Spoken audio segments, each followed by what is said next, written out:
अगर परिणाम अच्छे चाहिए तो सभी को इंतज़ार तो करना पड़ेगा। कुछ अच्छा हासिल करना चाहते हैं तो सबसे पहले सब्र करना सीखना पड़ेगा।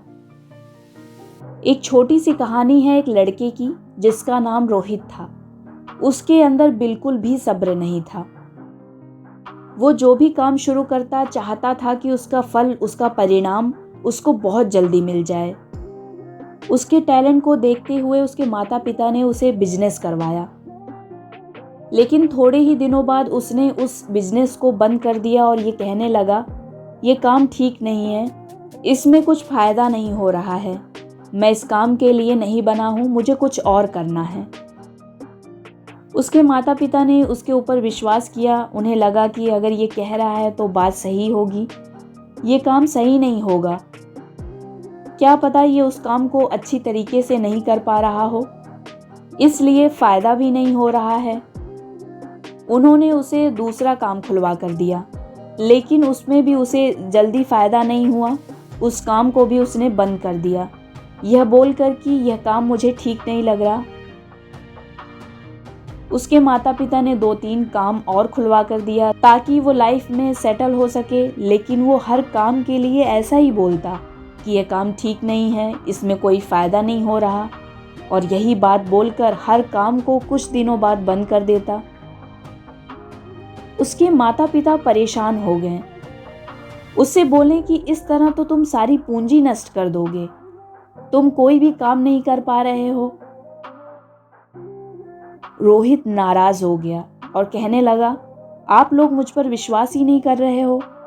मैं अपनी लाइफ में कुछ करना चाहता हूँ, आगे बढ़ना चाहता हूँ, कुछ हासिल करना चाहता हूँ, लेकिन जो काम सही नहीं है मैं उसे कैसे आगे बढ़ाऊं?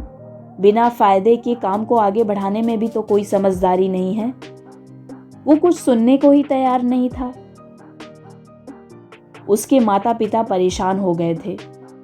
वो अपने इकलौते बेटे को तरक्की करते देखना चाहते थे, लेकिन कैसे समझाएं उसे कि काम को थोड़ा वक्त देना पड़ेगा। फिर कहीं से उन्हें ये पता चला कि रोहित अपने कॉलेज के एक प्रोफेसर की हर बात मानता है, उनका बहुत सम्मान करता है। एक दिन उसके माता पिता उसके प्रोफेसर के पास गए और उनसे सारी बात बताई तो उन्होंने कहा, कोई बात नहीं, आप परेशान ना हो, एक दिन उसे आप मेरे पास भेजिए।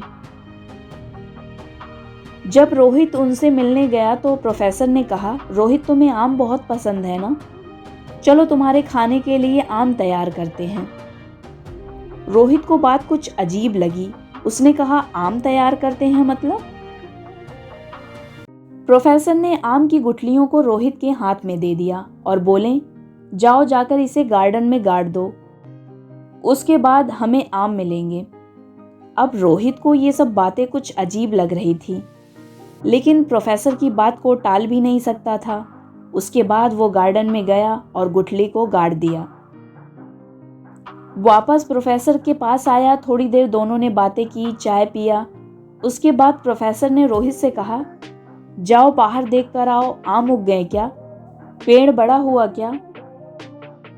रोहित प्रोफेसर की तरफ चौंक कर देखने लगा। प्रोफेसर ने कहा, अरे जाओ ना, देख कर आओ।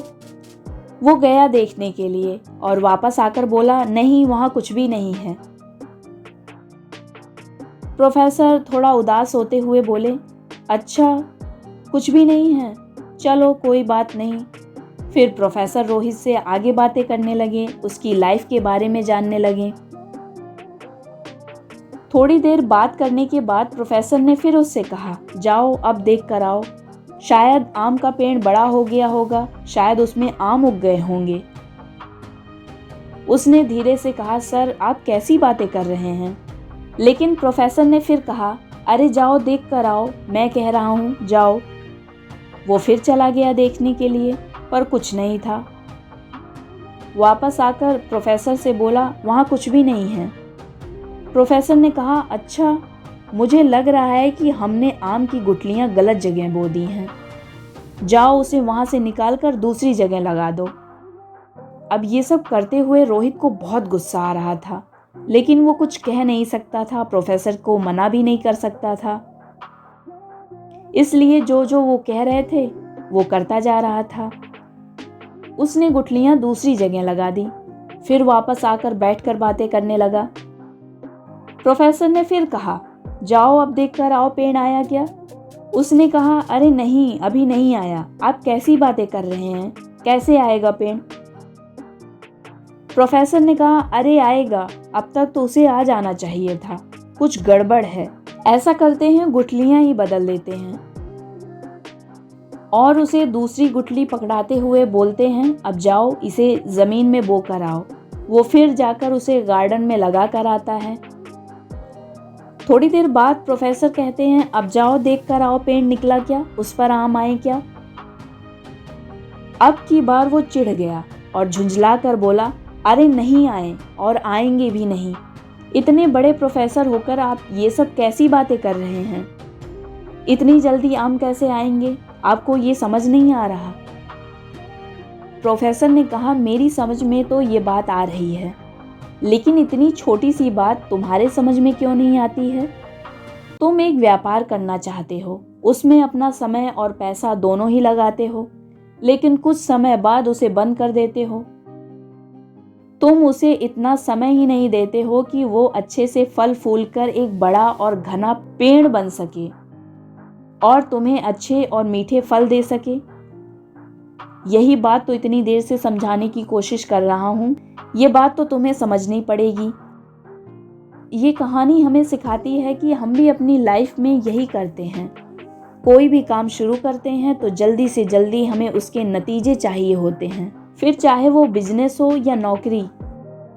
बहुत लोग ऐसे हैं जो कोई काम शुरू करते हैं तो उसके थोड़े दिनों बाद ही ये कहना शुरू कर देते हैं कि मेरा काम तो सही नहीं चल रहा है, लेकिन अपने काम को समय नहीं देते हैं। अपने काम को समय दो, क्योंकि हर अच्छी चीज़ समय लेती है। चीज़ जितनी अच्छी होगी उतना ज़्यादा समय लेगी। ये कहानी अगर आपको अच्छी लगी हो तो चैनल को लाइक, शेयर और सब्सक्राइब कीजिए ताकि आने वाली कहानियों को आप सुन सकें।